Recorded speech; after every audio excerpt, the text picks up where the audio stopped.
Welcome to our executive interview series at Cyber Talks presented by CyberScoop. I'm Wyatt Cash, and we're here with Paul Kurtz, Chief Cybersecurity Advisor for Splunk. Paul, thank you very much for joining us. Great to be here. I'd like to start by asking, from your perspective, what are the biggest challenges that your organization currently faces or sees in defending against the expanding attack surface across enterprises and obviously the extended software supply chain that goes with that? Yeah, I think when in the context of Splunk and serving our customers, what we're seeing is a lot of angst amongst customers about what does AI look like, what is the trajectory of that, how will it impact their security, their resiliency. And so the expectation of customers, especially in this world of AI, is how do we keep up?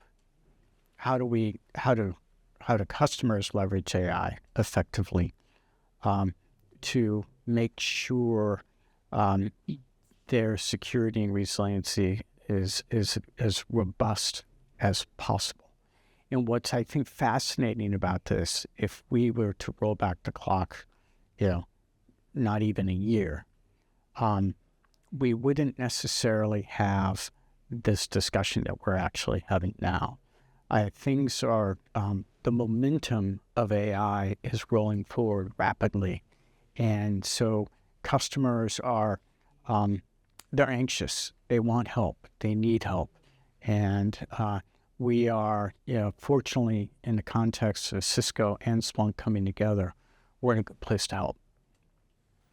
And then talk to us a little bit more about the AI factor, and how would you say the increased use of AI, both for defenders but also attackers, changes your organization's cybersecurity strategy, and again, how you support your customers?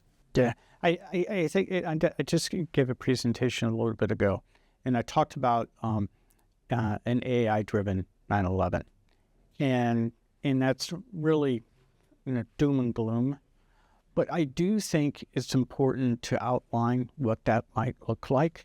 So if we know how chaotic it can be, then we can back into that. All right, what's our strategy? How do we defend ourselves? How do we use technologies to keep up and actually try to get ahead of the problems we're experiencing? And so once again, it's making sure we are in sync with our customers, but at the same time being ahead of them, leading them, helping them understand this is where we're going. We have a lot of people who are saying, where are you going to next? What's the agentic SOC look like? What level of automation do we have? And I think we are in some pretty exciting times, because ultimately with agentic operations, we can do a lot to smooth things out, to catch things quickly, to mitigate them, without necessarily having to have super highly trained people. And that's important to many of our customers, or if not all our customers. Well, terrific.